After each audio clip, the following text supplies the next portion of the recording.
Every August, something big happens in the small community of East Nashville, Tennessee that has residents seeing red. The instigator of this event means no harm. In fact, for 18 years now, this fleshy scarlet ball of pulp is known in these parts as the Great Uniter, bringing people together to celebrate its seasonal germination. I'm talking, of course, about the tomato.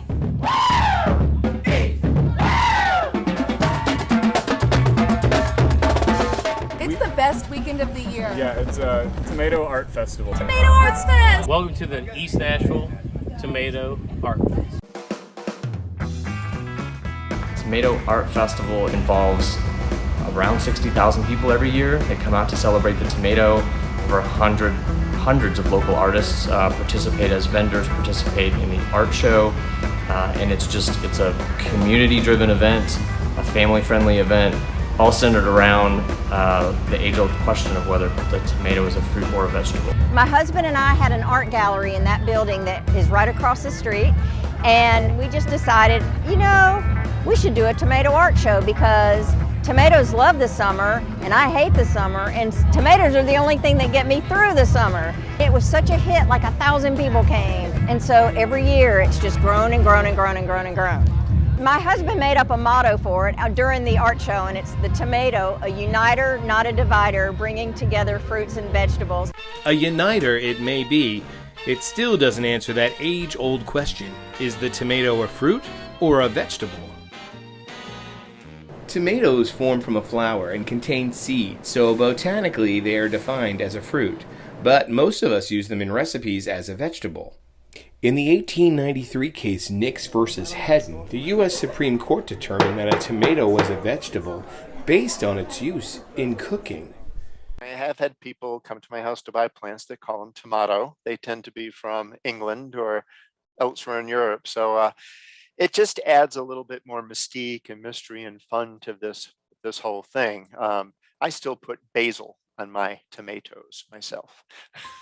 Craig LaHoulier is all things tomatoey. A popular lecturer across the country, he is responsible for naming many tomato varieties, including the Cherokee Purple. He is also the author of the book Epic Tomatoes. I had this love of gardening, and I hooked on to tomatoes because of the diversity and the stories associated with them, and the fact that there are 10,000 different types and you can collect them and save seeds from them. Tomato, the proper pronunciation is not the only controversy surrounding this love apple, a name given by the French due to their belief that the exotic tomato had aphrodisiacal powers.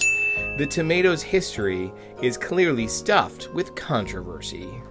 One of the reasons I believe that there was so little diversity in tomatoes themselves when they first showed up in seed catalogs in the country, mid-1800s, was that thought that they were poisonous. And it could be that when people ate the greens, they didn't feel so good, or maybe the acid of tomatoes reacted with the pewter on the plates and made them sick. And as far as that age-old question, is it a fruit or a vegetable?